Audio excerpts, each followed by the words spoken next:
Alors, bonjour tout le monde. J'ai le plaisir de recevoir aujourd'hui.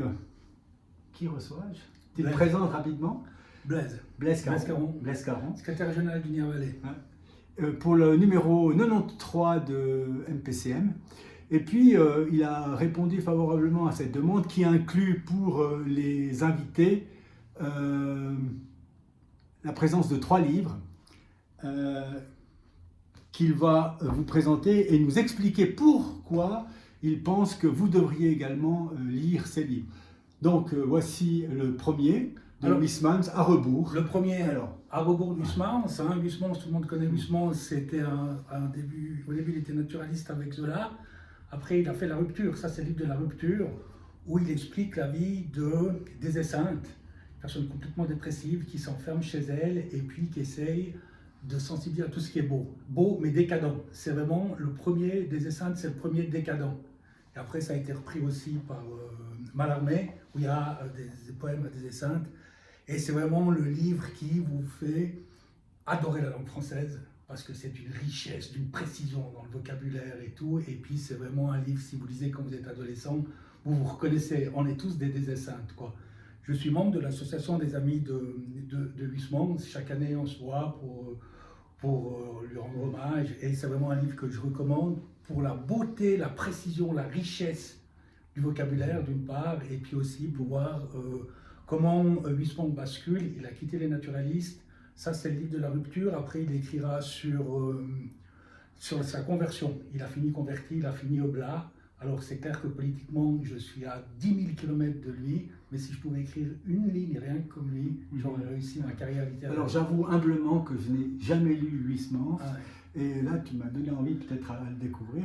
Donc, À rebours de Huysmans, il est en collection folio. Les deux autres, par contre, je les connais.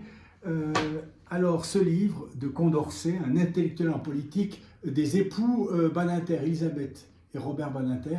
Alors là, effectivement, c'est un livre que j'ai adoré. Et explique-nous pourquoi tu as aimé ce livre. Bon, j'ai toujours eu de l'admiration pour Robert Badinter, par rapport à ce qu'il a fait, notamment par rapport à la peine de mort, par rapport au compagnonnage qu'il a fait avec Mitterrand. Et puis comme il a été mis au Panthéon cette année, et que je suis un fan absolu de la Révolution française de Condorcet, où je trouve que Condorcet n'est pas du tout assez valorisé, je me suis dit, là, j'ai plus d'excuses de ne pas pouvoir le lire. Et ce livre, c'est plus c'est une exégète, quoi. C'est jour après jour, c'est passionnant, c'est précis et tout. Et on voit aussi l'amour que le couple Badinter vouait à Condorcet, qui était un intellectuel de haut niveau. On va dire un libéral éclairé, ou bien. Voilà, mais qui a fait un parcours, parce qu'au début, il n'était pas du tout révolutionnaire. Et puis pour finir, il devient révolutionnaire, mais ce n'est pas un agité du bocal, hein, c'est vraiment un structuré, et c'est aussi un excellent livre. Et puis comme biographie, c'est vraiment extrêmement minutieux, très pointu, c'est extrêmement... Non, c'est un livre magnifique, moi aussi je l'ai adoré.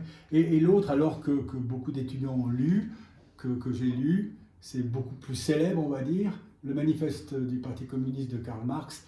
Alors, qu'est-ce qu'on doit retenir de ce petit bouquin qui est un peu essentiel c'est une sorte de résumé de la pensée Marx-Engels?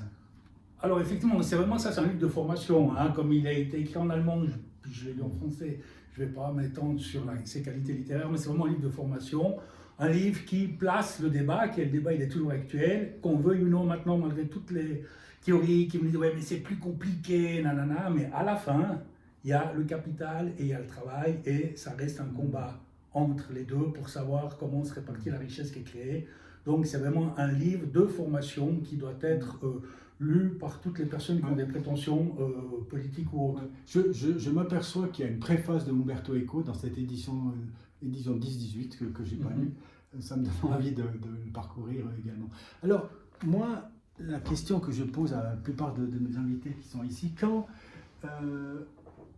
Caron, le syndicaliste, revient en enfance sur ce qu'il était dans son adolescence, etc., est-ce qu'il y a eu ce germe qui existait déjà chez toi, je veux dire dans ta famille déjà biologique, etc., qui fait que tu pourrais expliquer par quelques petits événements qui se sont produits dans ta jeune enfance? Nous, on est une famille de PDC de Fuy, hein, mais vraiment les plus PDC de ça. Il y a eu Adam, Ève, et puis la famille Caron PDC de Fuy. Donc on était vraiment dans la lignée. Mais après, mon père avait un regard un petit peu critique, hein, quand même, sur la société, ma mère aussi. Donc il y avait tout le temps le petit pas de recul, on n'adhérait pas nécessairement à la cause, il y avait cet aspect critique, une grande sensibilité contre les injustices, autant du côté de mon père que ma mère. Alors ça, c'est vrai que ça nous a sensibilisés, on échangeait aussi beaucoup. Et puis, au bout d'un moment, le fait de franchir le pas, de s'inscrire en faux, c'était aussi pour me retrouver par rapport à mon évolution personnelle, parce que, vous voyez, je suis né en 1967, pendant mon adolescence, c'était quand même comme maintenant du reste, hein, par rapport à l'injustice dans le monde, etc. C'est plus venu l'injustice dans le monde pour se rapprocher après de l'injustice au niveau local. Quand j'étais, comme formation, j'ai fait l'IED, l'Institut universitaire du développement, c'était plutôt pour aller répandre le bien à l'étranger. Puis je me suis dit, bon, pourquoi aller à l'étranger? Puis surtout quand j'ai vu un petit peu le type de bien qu'il fallait répandre, je ne me suis plus tellement reconnu pour pouvoir ancrer sur des luttes plus locales. Mais ça avait commencé aussi avec Pierre Maillard, Pierre Damara à l'Uni, on était ensemble dans l'association des étudiants. C'est un petit peu tous les deux anciens conseils nationaux. Voilà, voilà. Et puis on était très proches. Donc c'est un petit peu à l'Uni où ça a commencé à germer. Et puis alors, l'engagement, ton premier engagement, on va dire collectif, ça s'est passé comment? Inscription à un parti ou une association syndicale ou... Oui, il y a eu des associations d'étudiants, d'accord, les associations d'étudiants à Genève, à Lausanne et à Genève. Et puis après, chez les trotskistes, hein, il faut avoir un peu de légitimité. Pour ça, les trotskistes, c'est quand même les intellectuels les plus pointus que j'ai jamais vus. Hein. J'ai beaucoup appris avec eux, surtout des trotskistes tessinois. Après, j'ai participé à la fondation du Parti socialiste de Fuy. Hein. Donc, c'était que les anciens PDC, hein, Gabriel Bader. Non, même pas. Non, même pas. Enfin, les PDC, hein, Gabriel Bader, toute cette équipe, on était tous des fils de PDC. Et puis Paul Marais, ces gens comme ça, qui étaient mon cousin. Donc là, c'était pour créer le parti. Puis après, j'ai fait le virage à droite en quittant les trotskistes pour venir au PS, parce que, qu'on veuille ou non, si on veut agir un tout petit peu, la cabine téléphonique, ça suffit pas. C'est bien pour faire quelques théories, des sculptures sur nuages. Intellectuellement, c'est très stimulant, mais si on veut avoir un tout petit peu d'emprise, puis vous voyez le peu d'emprise qu'a le PS, hein, en Suisse et en Valais, c'est encore pire, c'est quand même au PS qu'il faut venir, quoi. Et puis, à quel moment tu as franchi, on va dire, un autre cap, d'aller du côté du syndicalisme, parce que c'est encore quelque chose, c'est naturellement proche du Parti socialiste, mais c'est quand même une autre façon d'aborder la sphère politique au sens large. Hein. Oui, tout à fait. Moi, je voulais être conseiller au RP. Je ne sais pas pourquoi, mon but dans la vie, c'était d'être conseiller au RP. J'ai postulé à l'État du Valais, je ne sais pas à combien de postes, je pense à tous les postes sauf fabrique, je n'ai jamais reçu de réponse. Puis après, j'ai vu une offre dans le journal. Moi, ça m'intéresse. Enfin, on ouvre une parenthèse là-dessus. En fait, comment on explique que des jeunes qui veulent s'impliquer dans le service public, là tu prends cet exemple, mais je parle maintenant de 2025, moi aussi. Hein. Je suis en 2025, je ne suis pas dans les années 90. Comment tu expliques que c'est tellement difficile de faire des offres et d'être reçu, pourtant en ayant cet esprit de servir la cité? Parce que je pourrais personnellement citer des cas où il y a eu vraiment des forces internes de ces jeunes qui vont aller, et parce qu'ils étaient proches de telle ou telle personne, c'est exactement l'exemple que tu cites. Et on est aujourd'hui en 2025. Comment tu expliques que le Valais n'a pas pu changer là? Alors, je ne l'explique pas malheureusement, mais je le constate, parce que j'avais fait les mêmes démarches. Quand je reviens sur ce truc de RP, j'avais été bien reçu à Lausanne, à 2 doigts d'être engagé ici, puis ici, ils n'ont même pas reçu. Je pense vraiment que c'était l'emprise de la politique, je pense. C'est vrai qu'à un moment, j'étais comme, pas connu, mais disons, il suffit de faire une recherche pour constater que j'étais engagé à gauche. Je pense que là, c'était... Mais est-ce qu'on peut dire, on va revenir après sur d'autres éléments que j'ai en tête maintenant, est-ce qu'on peut dire que ça, c'est une sorte de, quand même, une sorte de faiblesse structurelle? Ah mais bien sûr, mais c'est plus qu'une faiblesse, c'est une grosse faute, parce qu'on se coupe du pluralisme, on se coupe de compétences, de richesses et tout, même à compétences égales, mais de points de vue différents. Et là, parce que là, moi, quand j'ai dans ma Mais jeunesse, c'était c'est vraiment... quoi qui nous empêche, Pas nous, qui les ont... Oui, d'accord, mais quand je dis nous, on est inscrit dans ce valet, puis aujourd'hui, avec ce qui se passe, on veut le rester quand même. Qu'est-ce qui explique qu'on n'est pas capable, nous ne sommes pas capables collectivement, claniquement et familialement, etc., de passer cette étape et finalement de faire en sorte que le gars qui est engagé, qui se dit je veux être conseiller au RP, mais je pourrais prendre d'autres exemples, par exemple dans les services fiscaux, dans les services sociaux, et éducatifs, etc., qu'on n'arrive pas à franchir cette étape qui consisterait à se dire mais non, tu me pipes, on veut quand même des gens au moins l'entretien. Au moins l'entretien pour faire semblant. Au moins comme ça on peut dire. Non, mais moi je pense que là c'est encore vraiment l'emprise du PDC. On est encore sous la grande emprise du PDC. Je suis aussi député, on voit au Parlement, il y a encore ce rouleau compresseur. Mais il y a surtout en beaucoup de PDC, le centre, il s'appelle le centre, mais il suffisait de s'appeler le centre pour être au centre. On voit avec le PDC, il s'appelle aussi le centre, qui ne sont pas au centre. Je ne vois pas pourquoi le PDC, ils disent qu'ils sont au centre. Puis bon, ça c'est un autre point de vue. Mais il y a encore quand même beaucoup de PDC qui se croient encore dans les années 70, où ils sont les grands majoritaires, où ils pensent qu'ils ont simplement à articuler, même pas à dire quelque chose, même pas à argumenter, mais juste à articuler comme ça avec la bouche, et puis que les masses laborieuses, déjà, doivent les remercier parce qu'on leur a parlé, mais sans parler de contenu, sans contenu. Il y a un petit peu ça, encore cette arrogance. Mais je le ressens encore. On avait l'exemple typique, c'était notre ancien conseiller d'État d'Orsières. Non, quand même pas. Tournée. Ça, c'était l'exemple typique, quoi. Il disait notamment dans une phrase, il était tout content parce qu'il avait placé notamment, en termes d'argumentaire et tout, c'était d'une faiblesse. Mais il pensait qu'ils ont parlé, ils ont dit. Mon papa disait, il y a des gens qui sont nés puis qui ont su. Ce type de personnes, de personnalités, faisait partie des gens qui sont nés puis qui ont su et qui sont aux manettes. Alors, tu n'as pas pu aller au RP et qu'est-ce qu'il y a alors? Mais après, j'ai eu une offre d'emploi et j'ai vu cette offre. C'était pour la FTMH à Sion, ils cherchaient un recruteur. Monde du travail. Ah, quand même, recruteur, quand même, hein, parce que au RP. Mais recruteur pour faire du recrutement, pour faire du développement syndical, faire des adhésions et tout. Et là, je me suis dit, ça c'est pour moi. Ça c'est pour moi.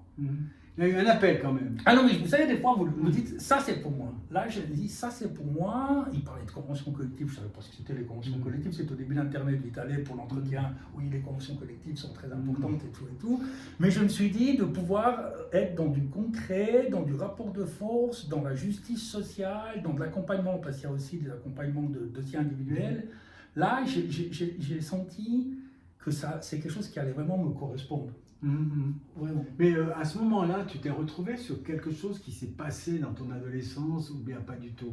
Est-ce qu'il y a eu à un moment donné une sorte de combat collectif nettement avant, une dizaine d'années avant que tu fasses une voix? Non, mais je l'ai raté à Fuy, puis heureusement parce que je pense que si j'avais été là, je serais en prison encore maintenant. Il y avait une sorte de révolution un soir à Fuy, et tout le monde criait, par exemple, les flics aux zoos, libérer les animaux, des choses comme ça. Puis j'avais tellement de hargne en moi, de haine en moi, que je pense que si j'avais été sur place, j'aurais pas pu me contenter seulement de dire les flics aux zoos, libérer les animaux. Je pense que là, on aurait passé à l'action, quoi. D'accord. Là, je pense que, surtout avec 3 par guibole, avec de l'alcool, l'émulation. Le destin t'a. Ouais, là, heureusement que j'étais pas là, quoi, parce que là, ça aurait été chaud. Non, mais c'est plutôt ça permet, bon, peut-être de canaliser, parce qu'il faut canaliser, mais d'exprimer.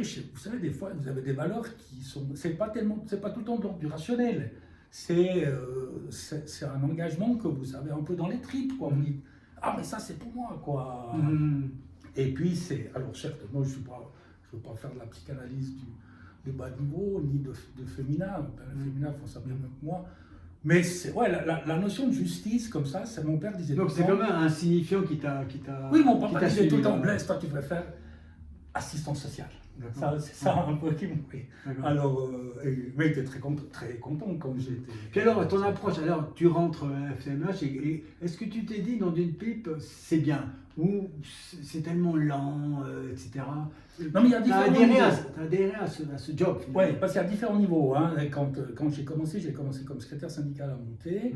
Il y a les permanences individuelles, là c'est l'aide individuelle, là c'est pas tellement lent. Là ça va assez vite plutôt, et puis il faut se former en droit du travail, là ça va vite. Après c'est clair, dès qu'on rentre sur le collectif, là ça va long, c'est très long, mais il y a quand même des résultats, il y a des résultats. Donc si on arrive à accepter cette lenteur, mais qui est nécessaire pour créer un rapport de force, ou en tout cas pour essayer de créer un rapport de force, on voit que c'est pas un frein, c'est un rythme. C'est un rythme, et on voit malgré tout, parce qu'en Valais, on a des conventions collectives, si je parle de l'artisanat du bâtiment, dans tout l'artisanat du bâtiment, si je vous dis qu'année après année, on obtient des avancées, j'exagère, mais disons, on a quand même obtenu un certain nombre d'avancées sociales qui sont importantes, comme la retraite anticipée. On n'est pas Mitterrand qui veut, hein, c'est pas 60 ans, mais quand même, ou d'une semaine de vacances en plus, réduction du temps de travail, des augmentations salariales. Donc ça montre quand même que par le partenariat social, par la lutte, le mot est un peu fort, hein, mais disons par la démarche collective. Non, mais c'est un mot qui t'appartient quand même. Oui, mais pas à notre niveau, c'est pas la lutte vénézuélienne, je sais pas quoi. Non, mais bien sûr. Après, ça veut dire que par l'engagement collectif, et je pense qu'on doit en Valais faire un pas de plus sur l'engagement collectif, sur la lutte collective, sur l'appropriation de la rue par les salariés, on doit faire un pas de plus. On a initié depuis 3 ans des manifestations annuelles ici en ville de Sion pour les négociations salariales, pour augmenter les salaires. Mais il faut que, parce qu'on a un gros problème de la répartition de la richesse. En Suisse, on n'a pas un problème de création de richesse, on a un immense problème de répartition de la richesse. Et on fait comme si, entre guillemets, s'il n'y avait plus, si cette question était réglée. Mais elle est loin d'être réglée, mais vraiment extrêmement loin d'être réglée, parce qu'il y a beaucoup de richesses qui sont créées et la répartition est très mal, est quasi inexistante. Je parle même des difficultés de compensation du renchérissement.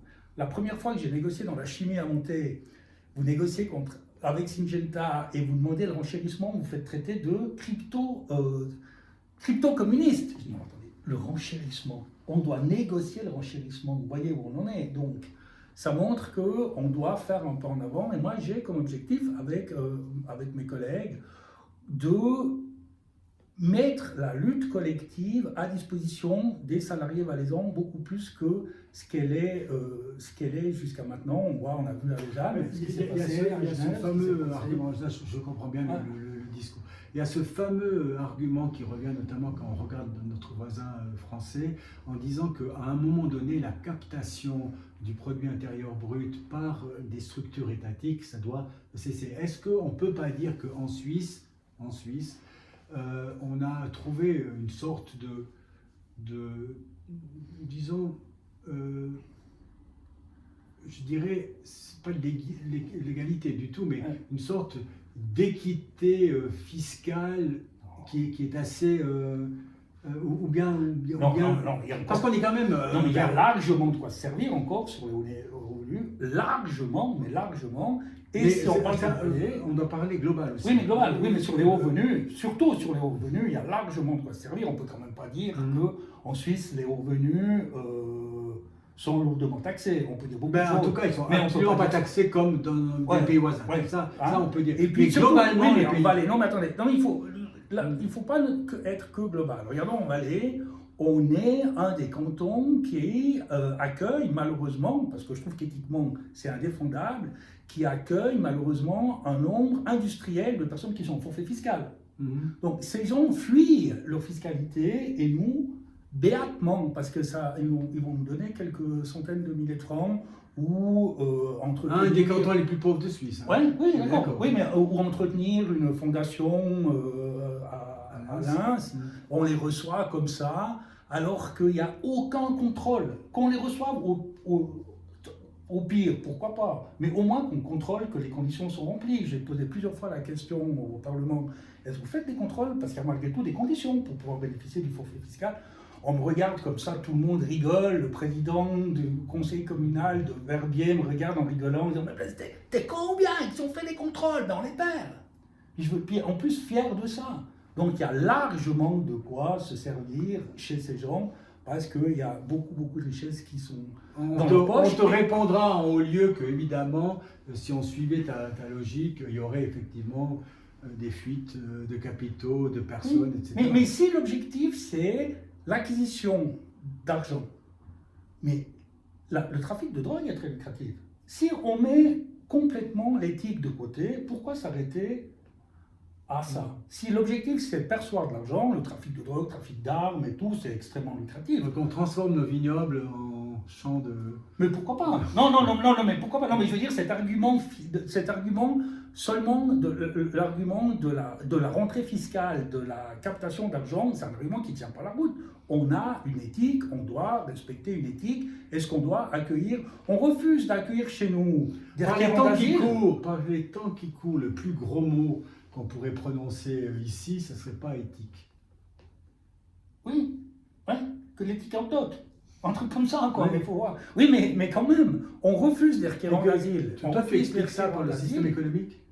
Oui, oui, et puis aussi par une vision à court terme. Quand je pense, je ne me rappelle plus son nom, mais toi tu es un grand spécialiste du football, Ibranovic, comment il s'appelle? Ouais. Ou Ibra, ouais. Paris, ouais. Non, mais alors pas Suède. le joueur, un qui avait Chelsea, l'oligarque russe. l'oligarque russe qui avait Chelsea. Ouais, Le mec, il a blanchi, mais il s'est servi sur l'État russe.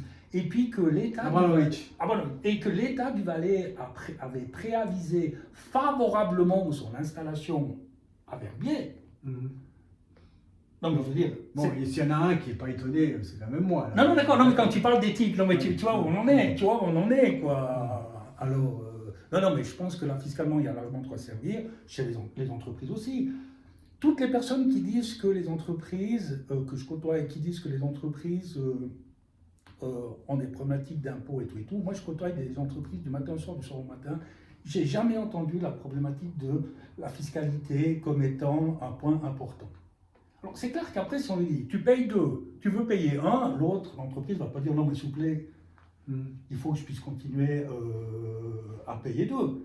Mais ce n'est pas un problème, la fiscalité pour les entreprises, en tout cas pour les grandes entreprises, elles ne payent quasi rien. Et quel est ton regard sur le fait que le Valais, c'est quand même le canton, un des cantons qui bénéficie le plus de la péréquation fédérale et qu'on a peut-être oublié un autre développement à cause de ça, et puis qu'on ait une sorte de... Oui, parce qu'enfant pauvre... on a quasi le 20%, à peu près 20%. Oui, je ne sais pas, en fait, voilà. C'est quoi ton regard là, à ce niveau-là? Bon, ça montre la solidarité. Fédérale. Oui, fédérale. Oui, mais nous, on est fort pour bénéficier de la solidarité, amener, mais après, souvent, beaucoup, il y a plein de mépris, il y en a plein comme nous, heureusement qu'on est là, etc. C'est comme au niveau des salaires. Les salaires valaisans sont les plus bas au niveau suisse, juste avant ou après le Tessin. On est extrêmement marginalisé sur ces aspects-là, et puis par rapport à la péréquation financière, c'est plutôt un signe, c'est vraiment un signe d'échec du développement économique du canton. Alors j'ai eu la chance d'être présent lorsque tu as été invité à monter là, dans le cadre du festival du Crochetan, et puis tu as fait bénéficier les gens qui t'ont écouté à ce moment-là d'une expérience assez étonnante qui était celle de Tamoil. Alors là, comme on n'est pas trop limité par le temps, peut-être rappeler ce que tu as dit là, parce que j'ai trouvé assez intéressant au niveau de ta façon de le dire, et puis je crois que ça a provoqué, disons, pas mal d'intérêt. Alors je ne sais pas si tu veux faire bénéficier les lecteurs de l'index qui nous écoutent ici de ce petit moment. L'expérience étonnante, pour moi ça a été une des expériences les plus traumatisantes mais des plus enrichissantes que j'ai pu vivre, parce que là j'avais expliqué la fermeture malheureuse de l'usine Tamoil. On était au mois de janvier. Combien d'employés? 236 employés. Et puis dans l'industrie, ça il faut reconnaître que dans l'industrie les salaires sont plutôt des bons salaires. D'autant plus que si vous travaillez en équipe, vous avez encore des meilleurs salaires. Donc, c'est clair que pour toutes ces personnes qui allaient se retrouver sans emploi, c'était une catastrophe. C'était une catastrophe. Puis il y avait aussi quelque chose de spécifique chez Tamoil, par rapport au site chimique, par exemple, ou d'autres sites industriels, c'est que la direction était à Genève. Ce qui fait que quand vous alliez dans l'entreprise, les salariés disaient « on est chez nous ». Mais ce n'était pas une phrase, comme on dit au fait « on est chez nous », je ne sais pas quoi. Ils étaient vraiment chez eux. Donc, ils avaient une grande autonomie d'organisation. Ils pouvaient s'organiser, Et ça crée aussi beaucoup de solidarité, le travail en équipe. Donc, pour eux, de perdre ça, c'était perdre beaucoup plus qu'un emploi. C'était perdre, bon, bien sûr, un emploi, du salaire, une famille professionnelle. Une famille, une organisation du travail, parce que si vous débarquez au travail, puis vous pouvez vous organiser un petit peu comme vous voulez, ou si vous débarquez, et puis c'est extrêmement structuré, extrêmement hiérarchisé, vous ne passez pas du tout les mêmes choses. Du reste, il y a des collègues qui étaient chez Tamoil, qui ont basculé sur le site chimique et qui n'ont pas tenu. Ils m'ont dit, mais Blaise, moi, qu'on me dise que je dois mettre la main sur la barrière pour descendre, je n'accepte pas, j'ai 45 ans. Ça, c'est sur le site chimique, tandis que chez Tamoil, il y avait une beaucoup plus grande liberté, vraiment une très très grande liberté. Et puis là, on a essayé de faire une lutte collective, mais vraiment une lutte collective avec la commission du personnel pour pouvoir soutirer le maximum possible, parce que l'entreprise allait fermer, et il y a eu différentes étapes et tout, mais on a pu voir la solidarité entre les collègues. On a pu voir aussi l'imagination des collègues. Par exemple, quand il y avait une journée, on avait fait une journée de solidarité dans le Chablais, certains collègues avaient mis un mort tout en haut de la cheminée, et ça symbolisait la mort de l'entreprise. Ils avaient mis des croix, planté des croix comme ça, avec les dates. C'était aussi très prenant. Tout ça, c'est les collègues de l'entreprise qui ont fait. Et puis, dans les négociations aussi, c'était assez chaud hein, avec la direction de Tamoil. Ils avaient fait venir les Italiens, excellents négociateurs, toujours très froids, très rationnels, la tape dans le dos et tout, ce qui était des ordures, mais disons, ils faisaient bien leur travail. Et on a vécu ça, ça durait en tout cas 5-6 mois, parce que c'était long ces négociations. On avait essayé de... C'est clair que c'était défensif, mais on a essayé d'être offensif le plus possible pour obtenir un bon plan social. Alors les collègues ont plutôt obtenu un bon plan social, sauf pour les plus anciens qui, eux, on n'a pas réussi à obtenir la retraite anticipée, ce qui fait que certains ont fini à la raffinerie de Neuchâtel. Vous habitez à Colombey, ça fait 20 ans que vous prenez le vélo pour aller faire le changement d'équipe, puis vous retrouvez à aller travailler à la raffinerie de Colombey. Alors ils sont organisés à 3-4 bagnoles et tout, mais vous vous retrouvez dans le studio pourri à Neuchâtel, vous voyez si ça change la qualité de vie.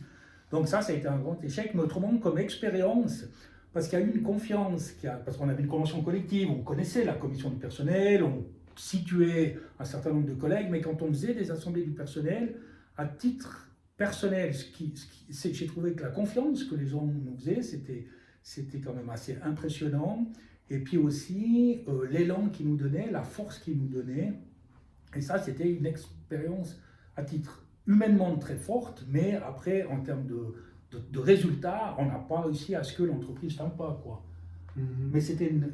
Puis là, il y a un ou deux moments caractéristiques qui étaient restés lorsqu'il y a eu cette haie, par exemple. Ah oui, ça c'était chaud.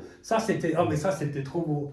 Parce que la direction donc venait de Genève, et puis ils nous avaient proposé d'aller dans un palace, ils nous proposaient d'aller négocier dans un palace à Montreux. Puis on dit non, mais on ne négocie pas dans un palace, il y a des salles à Colombey, donc on négocie à Colombey. Et puis ce qu'on faisait, il y a 236, bon il y a les équipes, il n'y avait pas 236, mais il y avait au moins 100 personnes, quand ils arrivaient, ils parquaient, le parking était assez loin, puis ils faisaient la haie du déshonneur. Ce qui fait que les gens arrivaient avec leur attaché-caisse et tout, et ils se faisaient insulter, salaud, tu nous as piqué notre job à cause de toi et tout. Mais ils ne supportaient pas, hein. Ils voulaient arrêter. Il a dit non, on ne continue pas dans ces conditions, mais pour nous c'était extrêmement important qu'ils voient concrètement ce que les gens vivaient et que les gens... Est-ce que tu penses que finalement ça a eu une influence dans leur décision finale, où tout était acté avant même la première entretien? Alors je pense qu'on a pu peut-être 1 ou 2 millions en plus à obtenir dans le cadre de la négociation parce qu'on a fait durer. Mais ce qui était important, c'est qu'ils entendent, qu'ils voient le résultat de leur acte. Parce que c'est des bureaucrates, ils ne voient rien, ils ont bien sûr... il y a des gens qui écoutent, qui entendent et sur qui l'effet est quasi... Oui, mais là, ça les dérangeait vraiment. Hein. Ils nous avaient dit, nous, on arrête, etc. Là, il y avait vraiment... Et puis pour les personnes qui étaient concernées, pour les salariés de Tamoil qui étaient concernés, c'était bien aussi de pouvoir exprimer. Parce que souvent, il n'y a personne, c'est la direction, mais qui, on ne voit pas. Là, ça permet aussi aux gens d'extérioriser leur rage. Et ça participe aussi au processus de deuil. Ça, c'était vraiment... c'était vraiment des super moments, quoi. C'est comme cette journée où je disais tout à l'heure, où il y avait eu ce mort qui était suspendu, où il y avait ces croix, la procession. C'était vraiment aussi... on avait fermé un jour, on avait bloqué l'accès aux camions. Ils ne pouvaient pas venir le matin chercher le mazout, chercher l'essence. Et puis on était un petit peu tendu parce que c'était des gens qui ne travaillent pas chez Tamoil qui viennent chercher. Puis il y avait la monstre queue des camions, puis putain, mais je sais, on va se faire engueuler, ils vont nous dire, mais moi j'ai ma journée. Et au contraire. Et voilà, solidaire, ah mais super, on est avec moi, bonne idée, c'est bien, et tout. On avait organisé des sandwichs, c'est ça. Et il y avait aussi une solidarité qui s'était exprimée de la part des camionneurs. Et ça, c'est malgré tout c'est bête à dire, mais c'est des beaux moments. C'est des moments qui sont remplis d'émotions, où vous avez l'impression d'être dans le juste, où ça donne du sens à ce que vous êtes en train de faire. C'est clair que c'est défensif, mais vous avez l'impression d'être dans le juste, quoi. Ça, c'était des beaux moments. Je pense que chacun ici sait où il était quand il a appris que les 2 tours à New York se sont effondrées. Et puis je pense que chacun se rappellera où il était quand il a su pour la première fois ce qui s'est passé le 1er janvier aux Constellation Bar à Montana. Dis-nous comment, puisque je traite toujours une petite question d'actualité, ça c'est une grosse question d'actualité, où tu étais quand tu as appris ce... J'étais à Châtel. Juste, moi j'habite à Monté, j'étais allé chercher les journaux à Châtel, les journaux le dimanche matin, puis je vais boire un café. Donnant à 8-9 heures. Ouais, et puis je vois, je passe, il y avait la télé allumée, BFM, puis je vois au fond Montana, je passe, puis je dis, oh, il y a peut-être du ski. Puis d'un coup, il y a des gens au bar qui disent, mais t'as vu, il y a des morts, il y a des trucs comme ça, des blessés. Alors je suis revenu, puis c'est là où j'ai vu ce qui se passait, quoi. Alors c'est là que j'ai vite pris ma voiture, puis je suis rentré chez moi. Puis ta réaction, alors, c'est quoi? Bon, là j'ai pris l'info, j'ai juste vu, j'ai pas tellement pris la mesure, en fait. Je me suis dit, pour qu'il y ait BFM qui passe quelque chose en direct à Montana, c'est que manifestement, il y a quelque chose de grave. Mais là, c'est juste ça, hein, j'ai pas...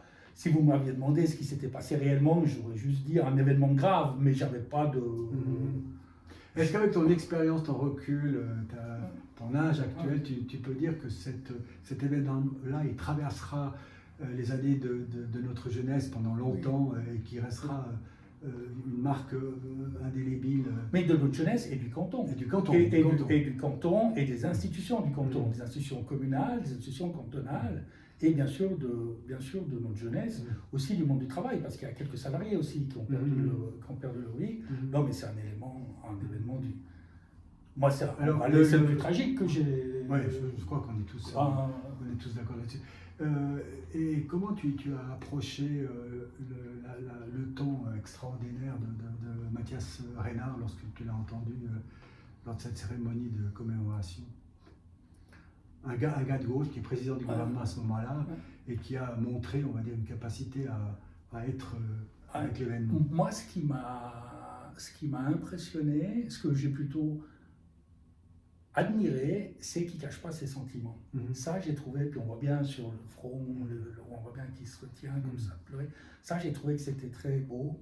Puis je me dis, pour les familles, je pense que... C'est important qu'un homme politique sache aussi exprimer ses émotions et reste pas simplement dans la... À la Macron, où je gère la main dans la poche, j'ai de la compassion et tout, on voit bien qu'il raconte son texte, le mec il sait même pas.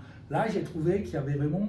Je m'étais dit, je me suis mis à la place des familles, je me suis dit, mais tiens, là, j'ai l'impression d'avoir quelqu'un qui veut vraiment exprimer quelque chose, il y a un élément... de sincérité extrêmement profonde. Ça, j'ai trouvé que c'était très... Et puis, moi, il y a ce moment absolument...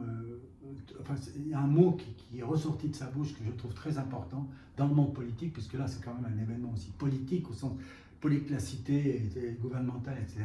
C'est qu'il a utilisé immédiatement, le mot responsabilité. On doit assumer cette responsabilité. Je trouve que c'est quand même quelque chose de très nouveau, face au monde, face à l'Occident, face à la Suisse, face au Valais. Moi, j'ai pensé que ça, c'était vraiment quelque chose de décisif dans sa faculté ensuite à retranscrire quelque chose de son émotion, sa sincérité, etc. Évidemment, il y a responsabilité, mais il y a des excuses aussi. Oui, bien sûr. Parce que le fait, vous savez, quand même, les politiciens, ils ont un ego vraiment qui surpasse tout. Hein, même si vous êtes président d'un petit bled, vous pensez que vous êtes le roi du stade. Mais là, avec sa fonction d'exprimer des excuses comme ça, avec autant de sincérité, moi, disons, ça aussi, c'est quelque chose, notion de responsabilité aussi. Mais moi, ce qui m'a le plus, c'est cette notion d'excuses. J'ai trouvé que c'était extrêmement humble comme geste.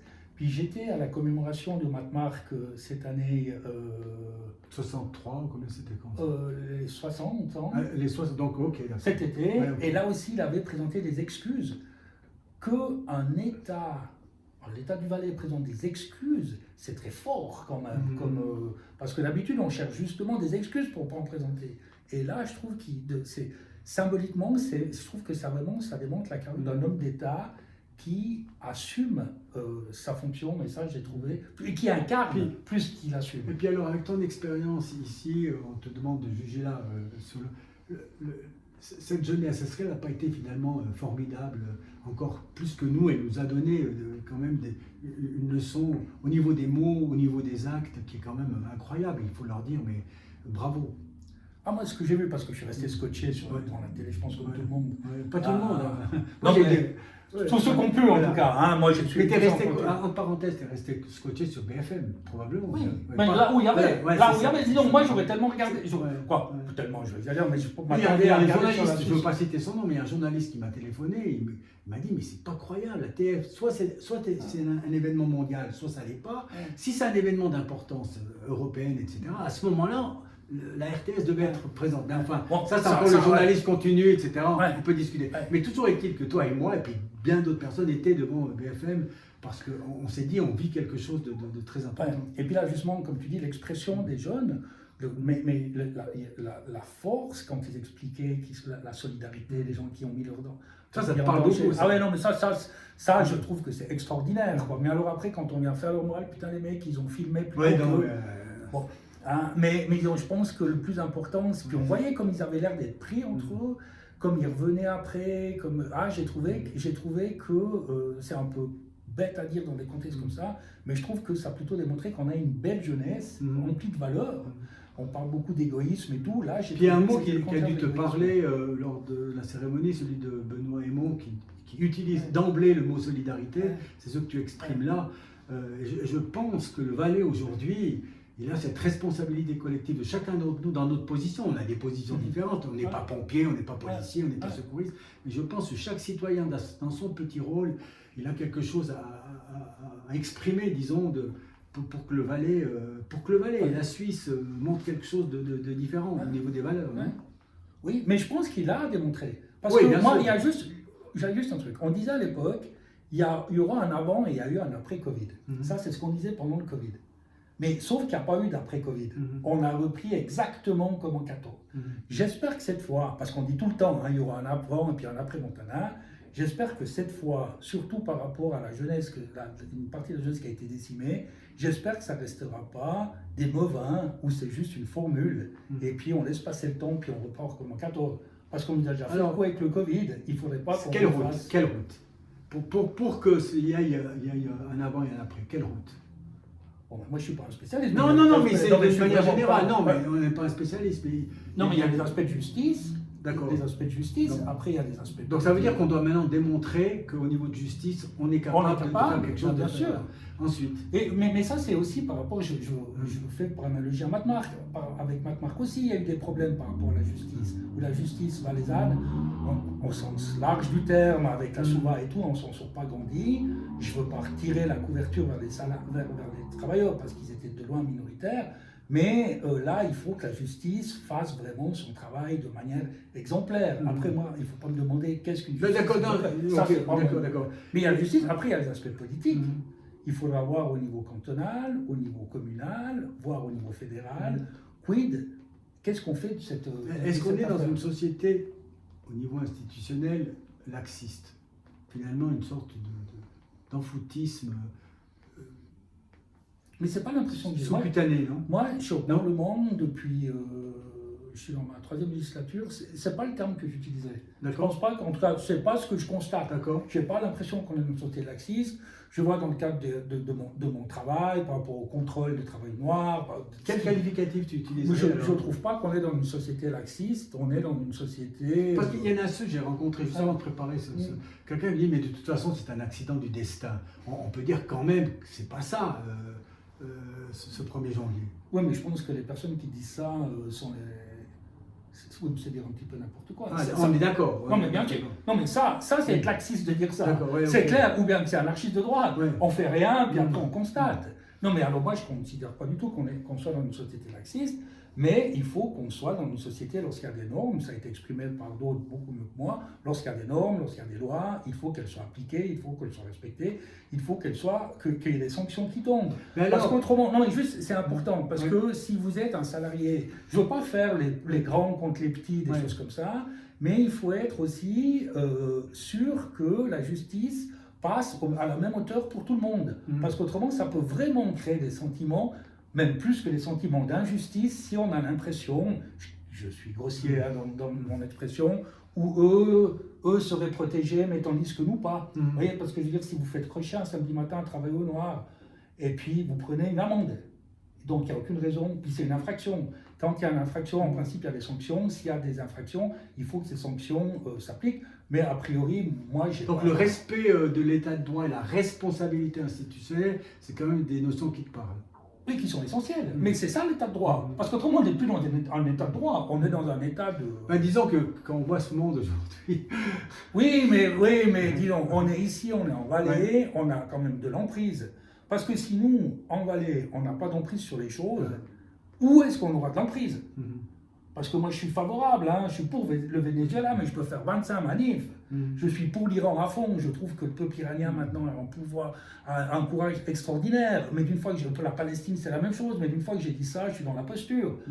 Ici, on est en Valais, on maîtrise plus ou moins, pas tout, mais dans une certaine sphère, on maîtrise le territoire, on maîtrise les législations. Donc, il faut simplement les appliquer. On peut pas dire que l'enfer, c'est le autre. Quand tu dis avant et après, donc je cherche, avant, il y avait des défaillances, si on dit avant et après. Ou tu dis non, mais finalement, c'est quelque chose... mais moi, c'est pas sur la notion de défaillance, c'est plutôt sur la notion de respect de la jeunesse. Moi, c'est sur l'histoire de jeunesse. D'accord. Avant, il y avait un irrespect de la jeunesse. C'est pas la notion de respect, plutôt un mépris. Ils veulent plus bosser, vous êtes d'accord. jeunes, ils sont tout le temps sur les réseaux sociaux et tout et tout. Et là, ils nous ont montré autre chose. Ils ont montré de la solidarité, mais comme les pompiers, comme mais disons d'adultes, entre guillemets, je dirais pas que c'est plus naturel, mais c'est moins... On est moins surpris parce qu'on n'a pas un discours qui, entre guillemets, les discrédite. Et je pense que c'est en avant et après par rapport à la considération qu'on doit avoir pour la jeunesse qui nous a fait une leçon. C'est dans ce sens-là. Est-ce que tu crois que ça a été reçu à sa juste mesure, ça, effectivement, par l'adulte dans le Valais? Ouais, j'espère. Voilà. Mais disons, j'espère. Et puis, il faut faire en sorte. Là, c'est aussi après, c'est pas maintenant à le faire, mais c'est quand même aux politiques où il faudra que le politique prenne le relais pour voir dans quelle manière il y a peut-être des choses au niveau législatif qui devraient être modifiées. Alors justement, dans ta fonction, maintenant on regarde demain, mais de manière plus générale, disons, si tu pouvais changer quelque chose, disons, par rapport à tout ce que tu as vu, en disant, voilà, c'est un progrès qui me paraît réalisable et c'est une sorte de route que nous devons suivre, en tout cas, elle me tiendrait à cœur, ça serait quoi? Mais comme une mesure. Non, dans ta fonction, ce que tu as fait. L'introduction d'un salaire minimum, je pense que ça, c'est quelque chose qui peut vraiment être un pas tu en avant. penses quoi du salaire général là, on a voté en Suisse, etc. Tu ne penses pas qu'on s'approche de ce moment où on sera prêt à faire ça? Surtout. Non, mais je ne crois pas. Non, je crois pas. Franchement, je ne crois pas, parce qu'il y a un rapport à la notion de travail encore extrêmement structurante. Dans nos sociétés. Donc, salaire minimum. D'abord, le salaire minimum, parce que ça, combien tu dirais ici en Valais? Mais nous, on avait posé c'est 22. Mais ça, c'est pas la valeur du travail, c'est une norme sociale. Parce qu'il n'y a aucun travail qui vaut aussi peu que 22 francs. Mais c'est une norme sociale. Donc, 22 francs heure. Voilà. Brut ou net? Brut, on parle toujours du brut. Parce que, tu as raison de préciser, parce que c'est pas... Non, mais tu as raison, parce que c'est pas clair pour tout le monde. Parce que la question qu'on doit se poser, est-ce qu'en Valais, n'importe qui, mon frère, mon cousin, mon voisin, ma voisine, ma belle-mère, même ma belle-mère, est-ce que quand elle va travailler, avec son salaire, elle peut être autonome? C'est ça la question qu'on Et tu es arrivé à la conclusion, 22 francs, c'est ça. Ouais. Mais c'est pas nous qui sommes arrivés, c'est le fruit de calcul. C'est pour ça que c'est pas dans tous les cantons la même chose. Parce que c'est la mensuelle brut, ça fait combien? 4 000. D'accord. 4 000. Et toujours brut.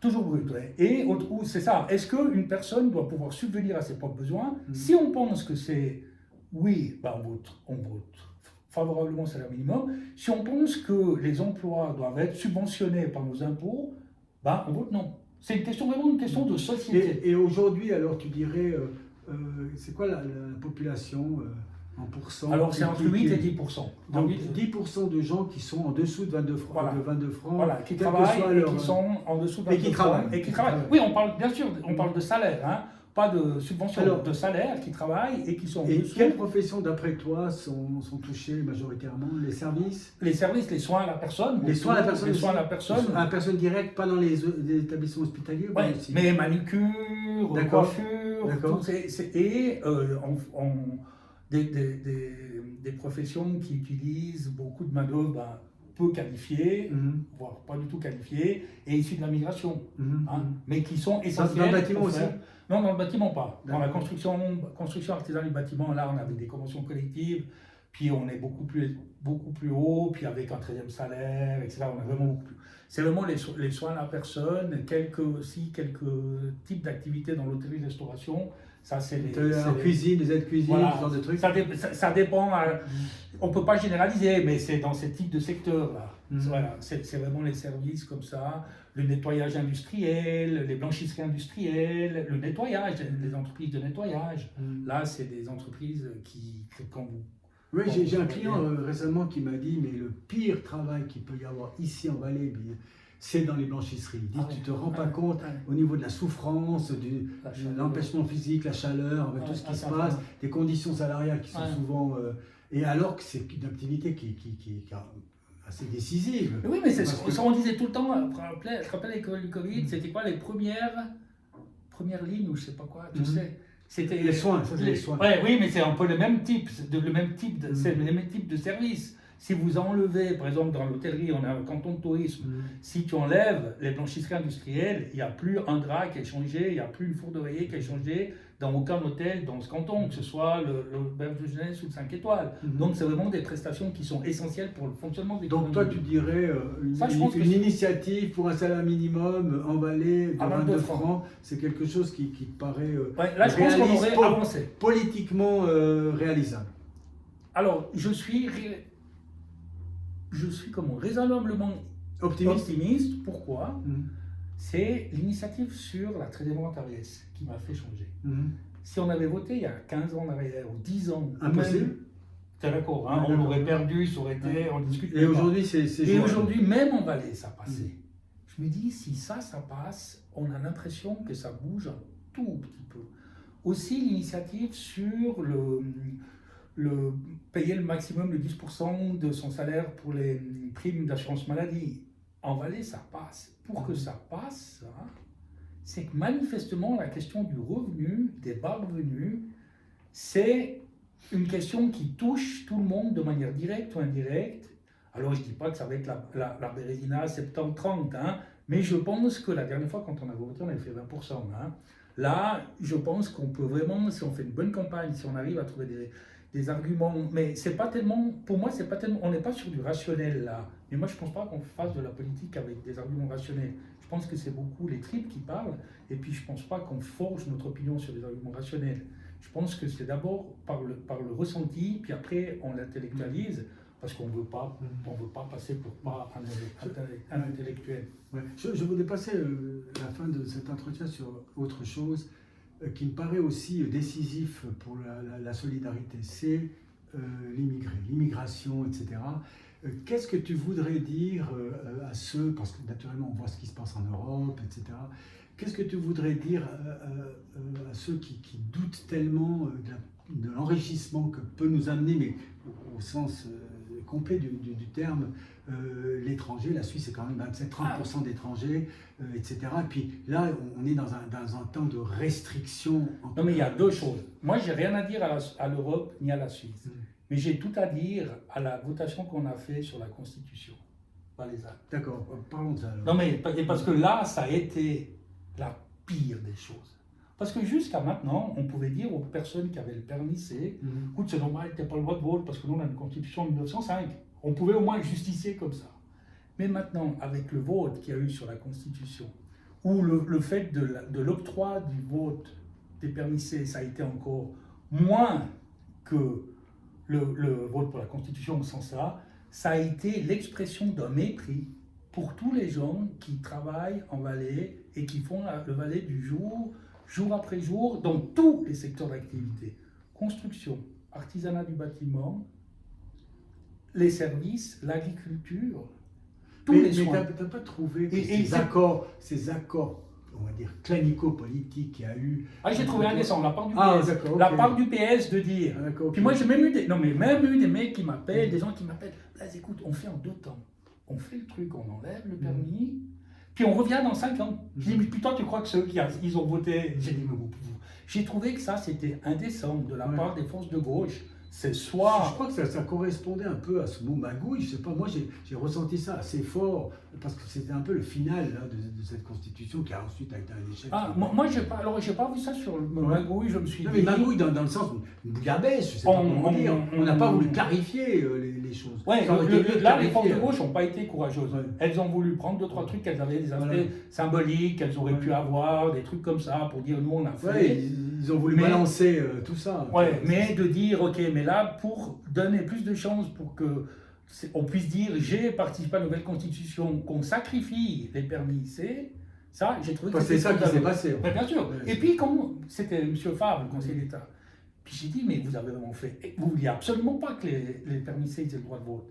Il me dit, mais pourquoi tu me dis ça? J'ai dit, t'as vu la formule? C'est écrit droit de vote des étrangers.